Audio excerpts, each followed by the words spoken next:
ஒரு சீடன் தன்னோட குரு கிட்ட கேட்டான், நல்லத படைச்ச ஆண்டவன் தானே கெட்டதையும் படைச்சிருக்கான், அதனால நல்லதை ஏற்பது போல கெட்டதையும் ஏத்துக்கிட்டா என்ன அப்படின்னு.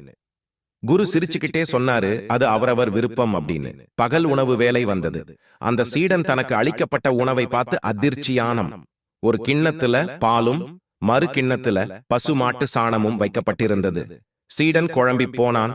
குரு கேட்டாரு, பால் சாணம் ரெண்டுமே மாட்டுக்கிட்ட இருந்து நமக்கு கிடைக்குது, நீ பாலை ஏத்துக்கொள்ளும் போது சாணத்தையும் ஏத்துக்கொள்ள கூடாதா அப்படின்னு கேட்டார். சீடன் முழித்தான்.